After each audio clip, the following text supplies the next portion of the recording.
Pues bienvenidos un día más a la Cueva del Pícaro y a la sección Historia Estadio, donde estamos hablando de, bueno, pues de la historia del mundo. Vamos a intentar hacer un recorrido hasta donde lleguemos de la historia del mundo. Seguimos en Historia Antigua, hoy es el programa 19 y vamos a empezar hablando de Persia. Así que nada, sin más, dentro de los persas.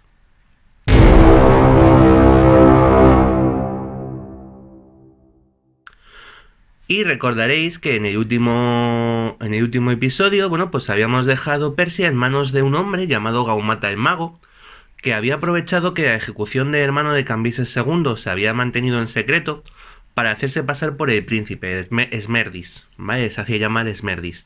Mientras el Shah, el emperador, el rey, el gran rey de Persia, Cambises II, estaba en África.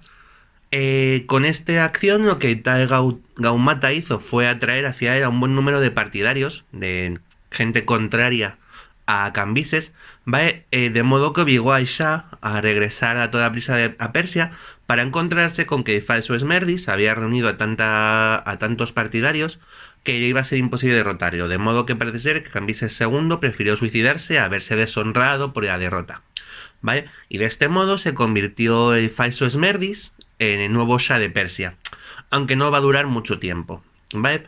Y es que en el año 549 había nacido en Partia, en una de estas provincias persas, un niño llamado Darío, hijo de Ístapes, el gobernador aqueménida de los partos, y este joven Darío va a llegar a convertirse en uno de los aliados de Cambises II, y va a tener uno de esos cargos de responsabilidad persas, que va a ser de portador de la lanza de Cambises, ¿vale? Bueno, pues es un cargo cercano y de bastante confianza. Darío va a acompañar a Cambises en sus correrías por Egipto, y cuando Cambises murió y Esmerdis subió al trono, Darío decidió vengar a su familiar y asesino. No olvidemos que tanto Darío como Cambises II, como he dicho, eran aqueménidas, ¿vale? Darío regresó a Persia, donde consiguió el apoyo de varios de los partidarios de Cambises, y juntos asesinaron al impostor, a Esmerdis, en las cercanías de la ciudad de Ecbatana. Y desde allí Darío corrió hasta Pasargada, la capital persa, ¿vale? Donde hizo que nombraran Shah, dado que consideraba que, debido a su linaje, era heredero de los aqueménidas. El padre y el abuelo de Darío seguían vivos, o sea, en caso de que Darío hubiera sido el heredero de los aqueménidas, con esta línea de pensamiento les hubiera correspondido a ellos primero ser los Shah, pero por si las moscas, viendo cómo se estaba empezando a gastar Darío, abdicaron, ¿vale? Decidieron que declinaban la oferta y que el heredero efectivamente del linaje de los aqueménidas era Darío, ¿vale? Se encontró con... Ahora, claro, las cosas no fueron fluidas. A pesar de... Darío se encontró con numerosos opositores cuando llegó al gobierno, ya que a pesar de ser un impostor, el falso Esmerdis había caído bastante bien entre los persas, que lo consideraban un buen gobernador, ¿vale? Para reforzar su situación, lo que hizo Darío fue tomar como esposa a la hija primogénita de Ciro, Atosa, ¿vale? Que también había sido la esposa de Cambises y del falso Esmerdis. La muchacha iba por ahí como la falsa moneda. La historia como tal como la vemos, es digna de Juego de Tronos, ¿vale? Pero la duda está en, ¿es cierta? Y es que ya en la antigüedad, la historia del falso Esmerdis fue puesta en discusión, y las fuentes que unen a Darío con la dinastía de Ciro son más bien cuestionables y parecen estar un poco trasteadas ya en época de Darío, ¿vale? Para justificar su relación con los aqueménidas, con Ciro en concreto. Según algunos testimonios, el falso Esmerdis habría engañado incluso a su esposa utilizando sus poderes mágicos, pero a día de hoy todo esto parece complicado, especialmente el hecho de mantener en secreto la muerte de un hombre que parece que se había entregado todo el gobierno de las provincias orientales del imperio, ¿vale? Que no había tele, pero alguien se daría cuenta de algo, digo yo. Bueno, de los poderes mágicos igual también puede dar pistas de que allí pasaba algo raro. Así que quizás el falso Esmerdis al que Cambises tuvo que enfrentarse, no fuera un falso Esmerdis, ¿vale? Sino su legítimo hermano. Y toda la historia de este mago haciéndose pasar por él, pues una historia diseñada por Darío y sus seguidores para justificar su actuación. que es como más fiable, más realista, ¿no? La historia. Sea como sea y ya como sea de Persia, pues Darío va a tener que hacer frente a varios problemas en el interior del propio imperio, donde el enfrentamiento entre Darío y el falso o el verdadero Esmerdis había provocado los alzamientos armados de diversos puntos del imperio persa, ¿vale? De este gigante que era Persia. Pues Elam, Babilonia, Bactria, los medos, los partos, los asirios, los egipcios, todos habían visto en el conflicto entre Darío y Esmerdis una chispa de oportunidad de recuperar todo o parte de su antigua independencia, ¿vale? Incluso dentro de los propios persas, ojo. Darío se va a encontrar, de hecho, con opositores persas que van a alzar como emperador a un nuevo Esmerdis, ¿vale? Que sería el tercero, un tercer falso Esmerdis, ¿vale? A Darío no le tembló el pulso, la verdad, las cosas como son a la hora de hacer frente a estas rebeliones. Entró en Susa, ejecutó a cabecilla de los elamitas, depuso y asesinó a Nabucodonosor III en Babilonia, persiguió al líder de los bactrianos, que había sido expulsado por el sátrapa de Bactriana al desierto de Turmequistán, hasta que consiguió acabar con él y vuelta a empezar, porque arrancaron nuevas rebeliones en Elam y en Babilonia. Así que entre el 522 y el 521 a.C., parecía que todo el imperio persa estaba en armas y que Darío iba a acabar más mal que bien, ¿vale? Pero en el 517, contra todo pronóstico, Darío había conseguido estabilizar el gobierno, asegurar sus fronteras y comenzaba ya a pensar en lo que piensan los persas, en expandir fronteras, en seguir conquistando el mundo. Quizá con este propósito en mente, Darío I comenzó una serie de profundas reformas en el imperio persa, empezando por la estabilización del sistema de satrapías, ¿vale? Los reyes vasallos que controlaban grandes extensiones del imperio persa bajo la supervisión de Isha, ¿vale?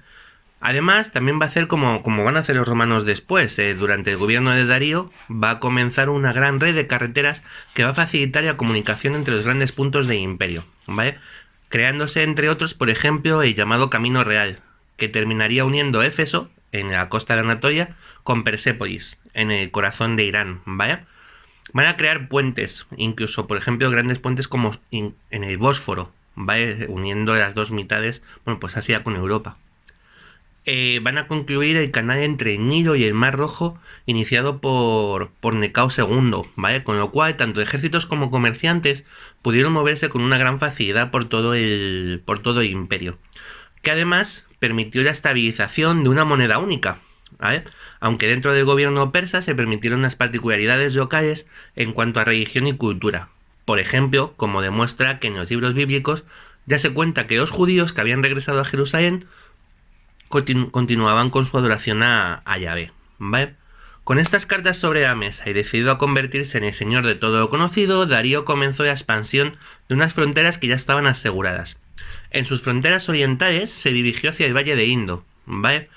Tomó la región de la Satagiria, que son las montañas entre Pakistán e Irán, ¿vale? Y la convirtió en una más de las satrapías del imperio. Y desde allí los persas descendieron hasta el propio Valle de Indo, tomando la ciudad de Gandhara, por ejemplo, lo que les permitió el acceso a ricas ciudades y yacimientos de oro, de los que los persas supieron sacar buen provecho.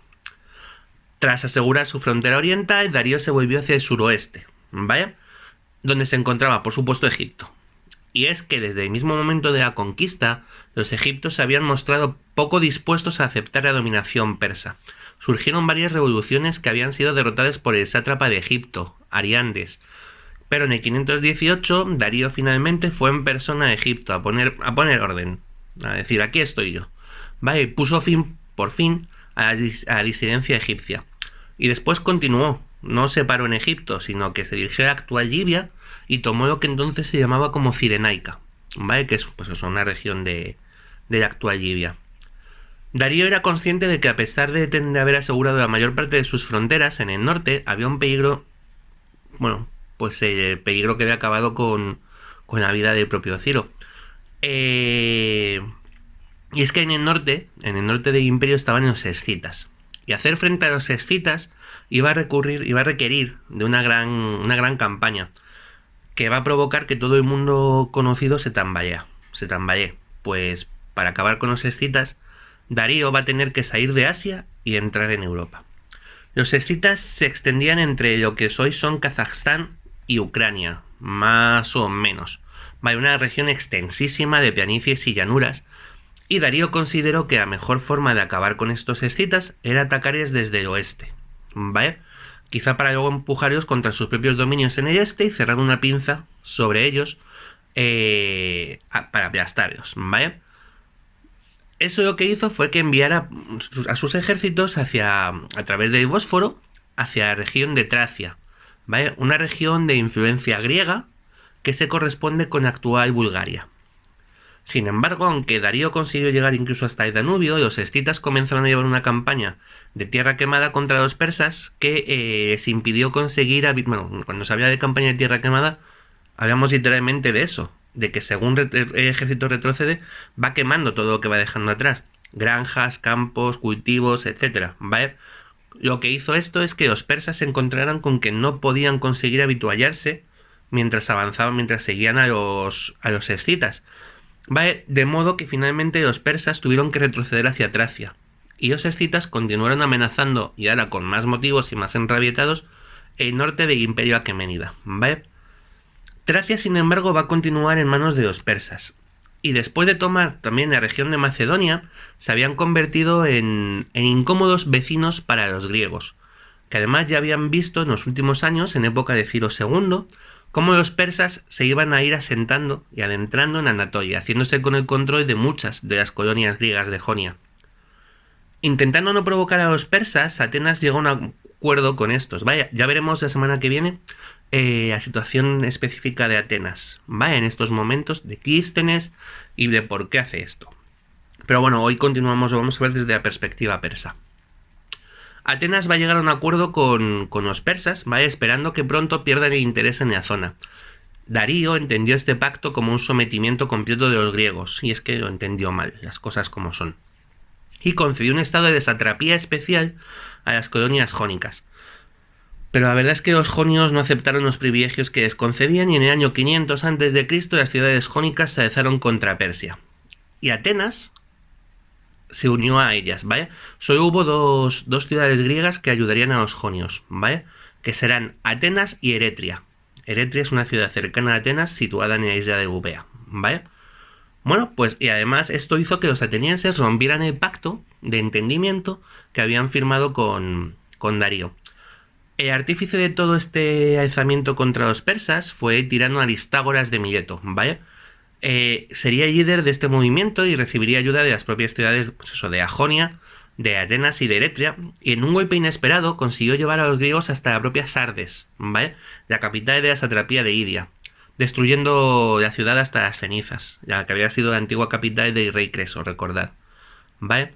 Con la destrucción de Sardes, Tracia y Macedonia se alzaron en armas también contra los persas, a los que expulsaron, ¿vale? Pero si bien era cierto que el interior de los persas en la región, bueno, pues era un poco coyuntural, circunstancial, era poco más que convertir, ya os digo, en un puente una punta de lanza en sus ataques contra los escitas. La revuelta de Jonia hizo que toda la atención del imperio persa se volviera hacia allá, ¿vale? Como el ojo de Sauron. Vale, así que con la atención de Persia llegó toda la maquinaria militar del ejército imperial, ¿vale? Que no tardó en dar un contragolpe, o más bien un bofetón que puso a cada uno en su sitio, pero a palos, ¿vale? Tracia y Macedonia fueron conquistadas de nuevo, y después de derrotar a los griegos en la batalla de Éfeso, las ciudades jónicas fueron subyugadas de nuevo, una tras otra, ¿vale? Salvo Mileto, que como respuesta a la destrucción de Sardes y al considerarse que había sido la culpable de todo este alzamiento, fue completamente destruida en el año 494 a.C. Los escasos supervivientes fueron deportados a Babilonia, cosas que los persas habían aprendido de los asirios, ¿vale?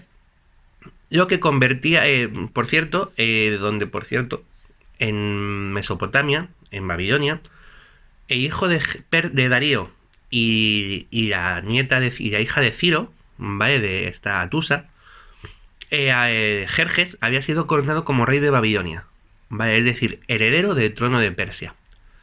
Jerjes, que yo de nombres tengo hoy. Darío tenía más hijos, aparte de este Jerjes.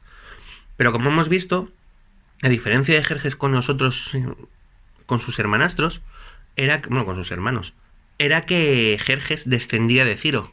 Jerjes sí descendía de Ciro por parte de su madre. Y este tema de la legitimidad comía bastante coco a Darío, que parece ser que no era muy legítimo como rey, así que decidió que que Jerjes fuera su sucesor y nombró rey de Babilonia. Además de todo esto, envió una expedición de castigo hacia Atenas, envió una armada, ¿vale?, para tomar y destruir la ciudad, pero una tormenta hundió la mayor parte de esta flota cerca del monte Athos, ¿vale?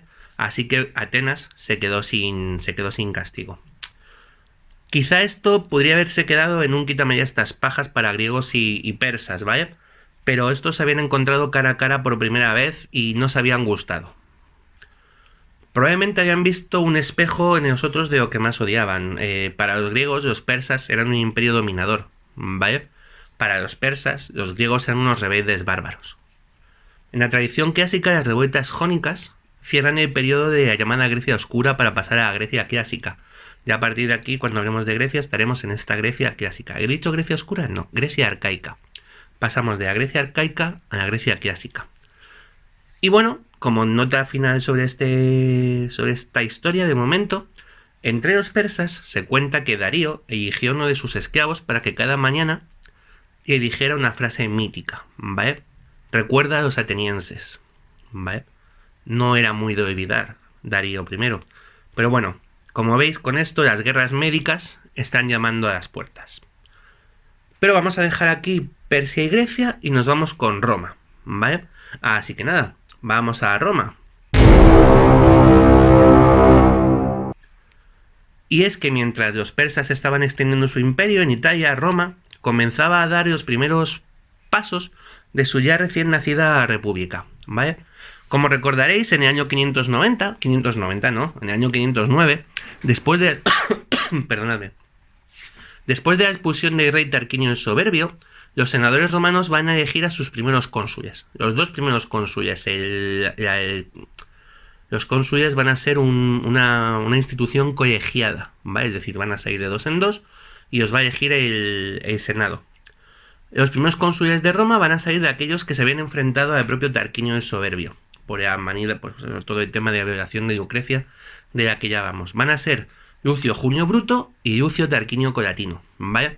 Según la tradición, lo primero que hizo Bruto fue obligar al Senado a jurar que jamás en Roma volvería a gobernar un rey, ¿vale? Y que se mantendría esta forma de dos cónsules como cabeza del Senado, ¿vale? Esto duraría aproximadamente 500 años.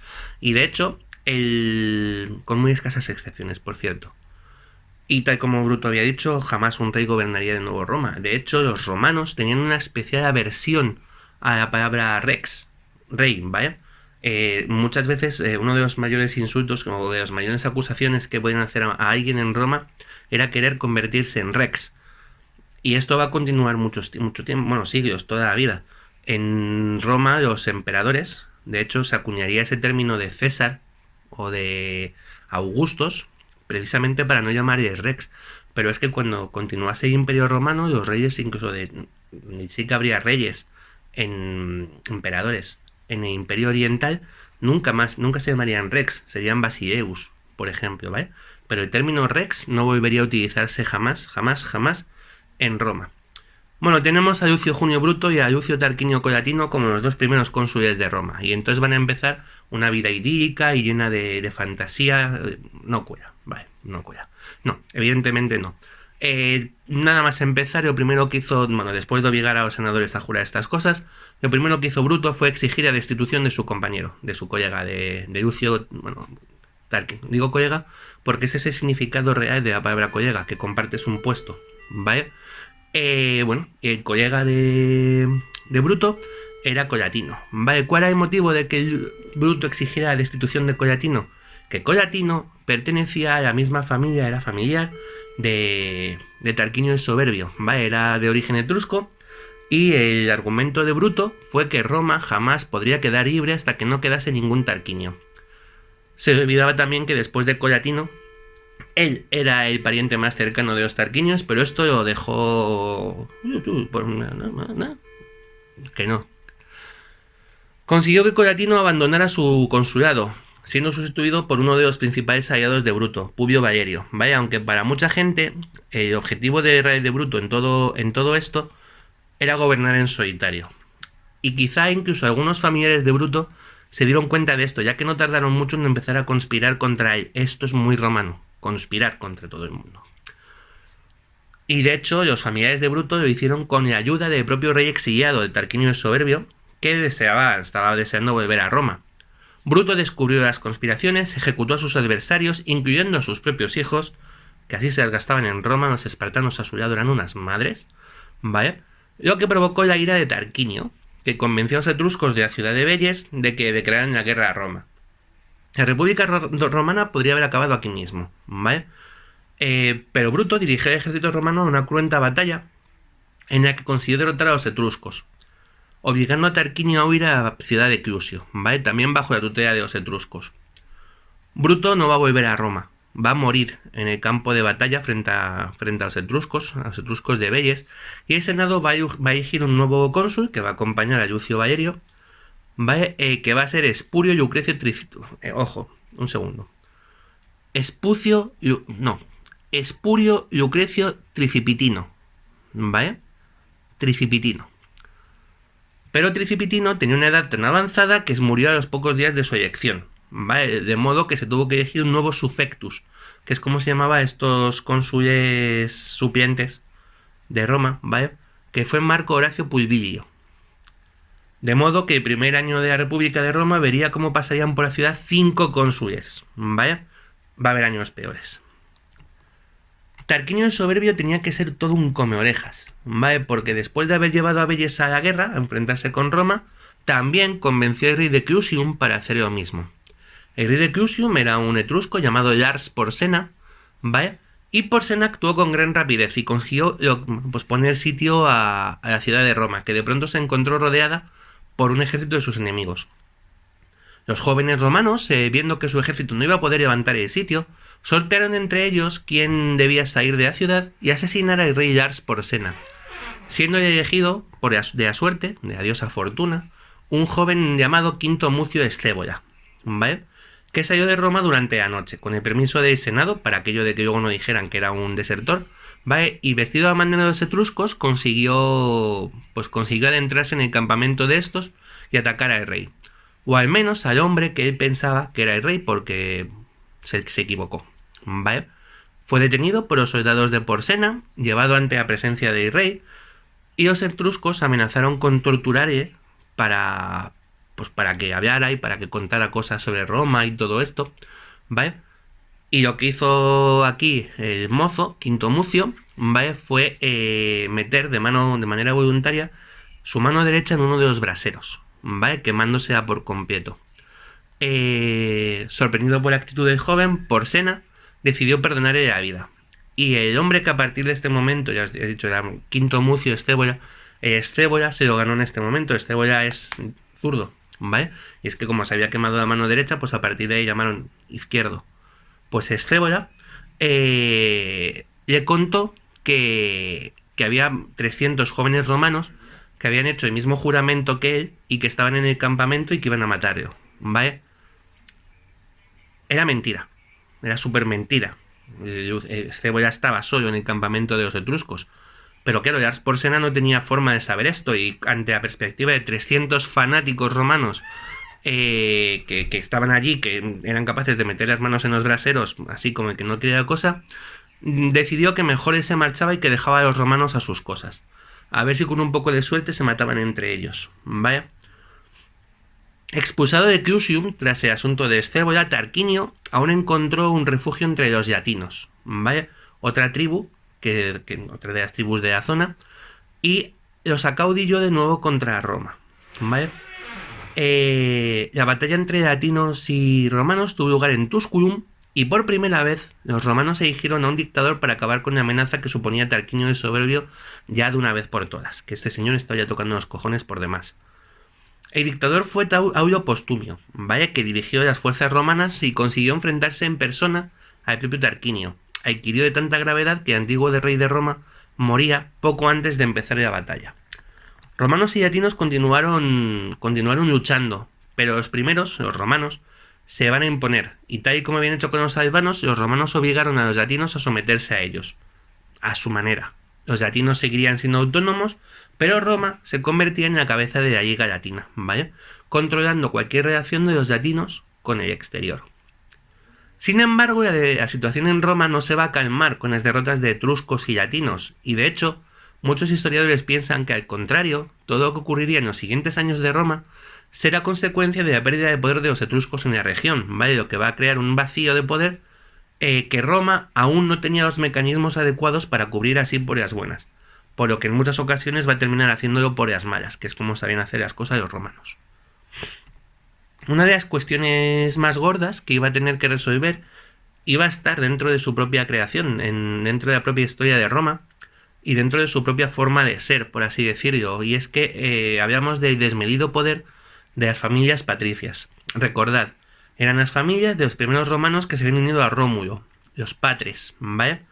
Y que desde la caída de Tarquinio el Soberbio habían ido quedando cada vez con más poder, copando todos los puestos del Senado y los cargos militares, obligando a los no patricios, los llamados plebeyos, a mantenerse alejados de cualquier tipo de poder político real, pero atados a una serie de obligaciones militares completas, con continuas movilizaciones y gastos que muchas veces condenaban a estos plebeyos a la ruina o en ocasiones incluso a la servidumbre.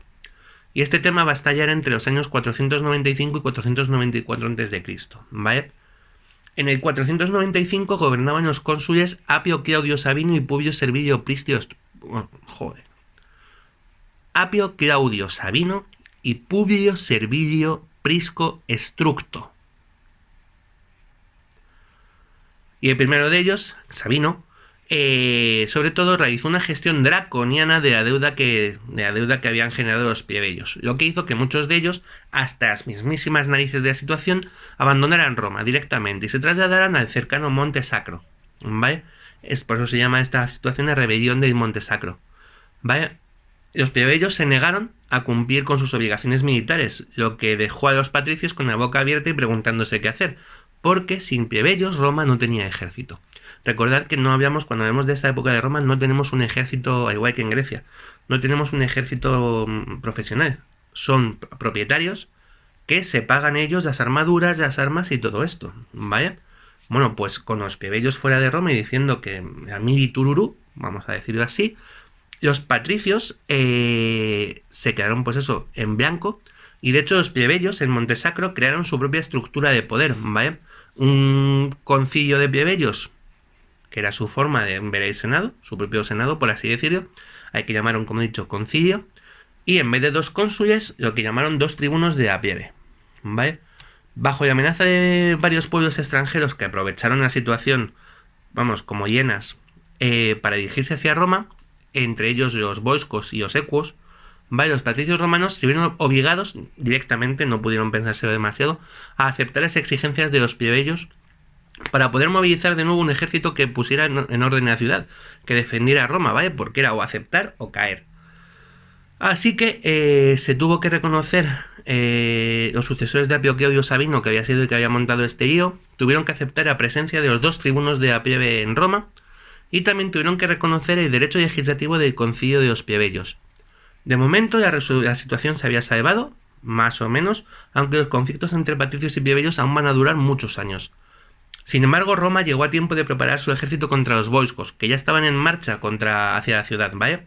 Los volscos eran un pueblo procedente del centro de Italia, y con una máquina de guerra bastante potente, que incluso habían reforzado con su alianza con los equos y los sabinos contra Roma. Roma consiguió movilizar, como he dicho a última hora, un gran ejército, ¿vale? Y derrotó a los volscos, aunque la guerra va a continuar durante varios años. Uno de los grandes héroes de las luchas contra esta tribu, contra los volscos, fue un personaje llamado Cayo Marcio, ¿vale? Que pasaría a la historia como Coriolano después de que dirigiera la toma de la ciudad volsca de Corioli, ¿vale? Pero Coriolano era un hombre conservador y ostentoso que se ganó la animadversión de buena parte de los romanos a hacer numerosos dispendios públicos mientras Roma atravesaba un periodo bastante jodido de hambruna, ¿vale? De hecho, finalmente Coriolano fue desterrado de la ciudad acusado de malversación de fondos y tuvo que huir de Roma, encontrando refugio curiosamente entre sus antiguos enemigos, los volscos.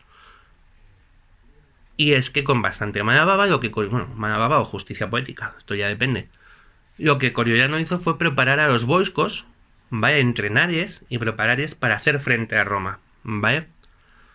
Y Coriolano dirigió a estos volscos para atacar las tierras de los romanos, saqueando las tierras de los plebeyos, pero no las de los patricios, ¿vale? Lo que generó muchísimo malestar en el interior de Roma y estuvo a punto de precipitar un nuevo conflicto interno que hubiera permitido a los volscos tomar la ciudad así, a lo loco, con un ejército dividido, ¿vale?